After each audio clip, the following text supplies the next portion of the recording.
teman-teman, selamat datang di Lady Magnifica Tell Stories. Kali ini kita akan membahas satu sosok yang selalu hadir setiap bulan Desember, selalu dikaitkan dengan kado, lonceng, rusa, dan salju. Sosok itu adalah Santa Claus. Pernahkah kalian bertanya, kenapa sosok Santa Claus begitu identik dengan Natal, padahal Kristen sendiri lahir di Yerusalem, sebuah wilayah kering yang tidak pernah turun salju? Bagaimana bisa seorang kakek berjanggut putih, berpakaian merah, naik kereta rusa, akhirnya jadi simbol global dari Natal? Cerita ini panjang, penuh kejutan, bercampur antara sejarah nyata, mitos kuno, dan strategi budaya modern.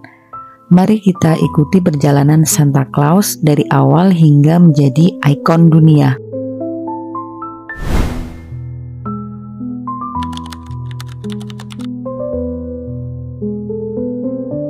Semua berawal dari seorang uskup bernama Nikolaus yang hidup pada abad ketiga di kota Myra, wilayah yang sekarang masuk Turki.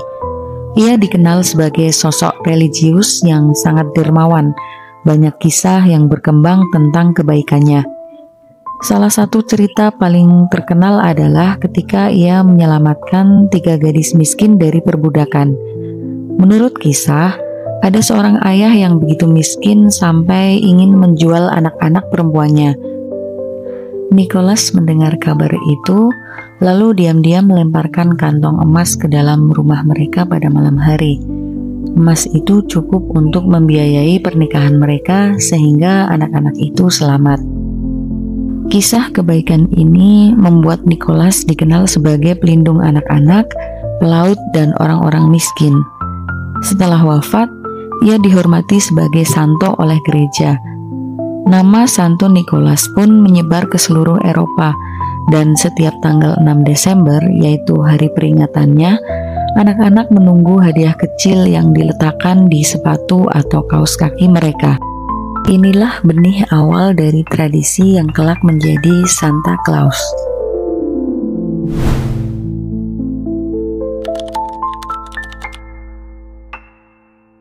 Ketika tradisi Kristen menyebar ke Eropa, kisah Nicholas ikut terbawa. Di Belanda, namanya berubah menjadi Sinterklaas. Orang Belanda percaya bahwa Sinterklaas datang dari Spanyol, menunggangi kuda putih, ditemani asistennya, dan memberikan hadiah kepada anak-anak baik. Tradisi Sinterklaas ini sangat kuat di Belanda. Lalu pada abad ke-17, ketika orang Belanda bermigrasi ke Amerika, mereka membawa budaya ini ke kota yang saat itu bernama New Amsterdam, yang kemudian dikenal sebagai New York. Disinilah nama Santa Claus lahir, sebagai hasil pelafalan orang Amerika terhadap kata Sinterklaas. Namun, perubahan tidak berhenti di situ. Di tanah baru ini, sosok Santa berbaur dengan budaya lain dan akhirnya mengambil wujud berbeda.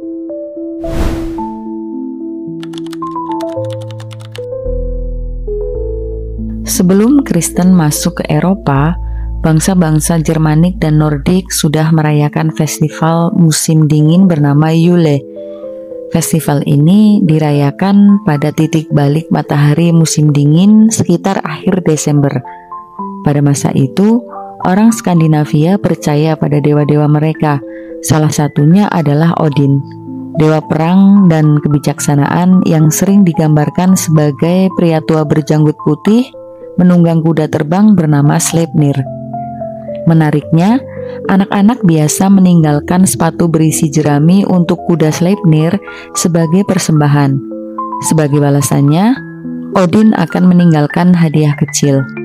Kalau kita perhatikan, tradisi ini sangat mirip dengan Santa Claus yang masuk lewat cerobong asap lalu meninggalkan hadiah di sepatu atau kaos kaki anak-anak.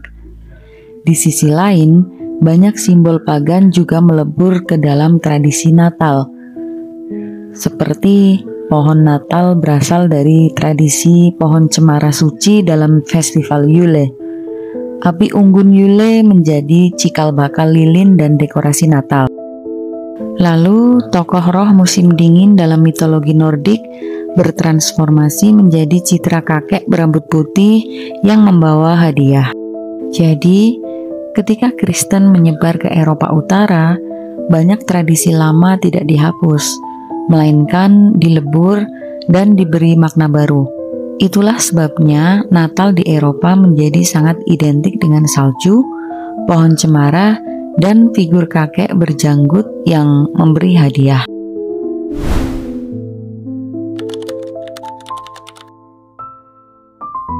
Meski Santa sudah dikenal di Amerika sejak abad ke-17, gambaran jelasnya baru terbentuk di abad ke-19. Pada tahun 1823, sebuah puisi berjudul A Visit from Saint Nicholas atau lebih dikenal sebagai The Night Before Christmas diterbitkan.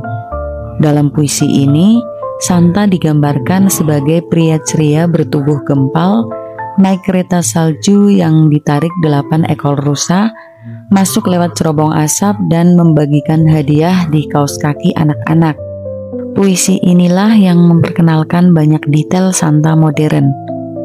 Kemudian, ilustrator Thomas Nast di tahun 1860-an menggambar Santa dengan baju merah putih dan janggut panjang.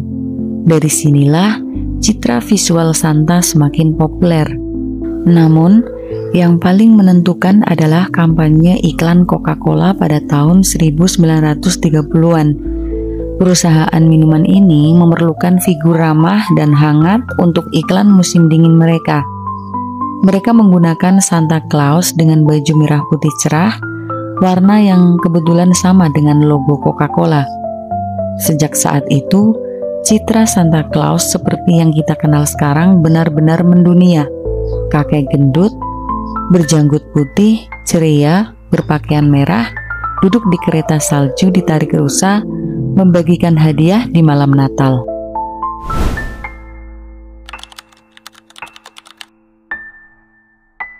Kini kita sampai pada pertanyaan penting. Kenapa Santa Claus bisa begitu dominan sebagai simbol Natal, padahal Yesus lahir di tanah Yerusalem yang kering, tanpa salju, dan tanpa rusa? Jawabannya ada pada perjalanan budaya.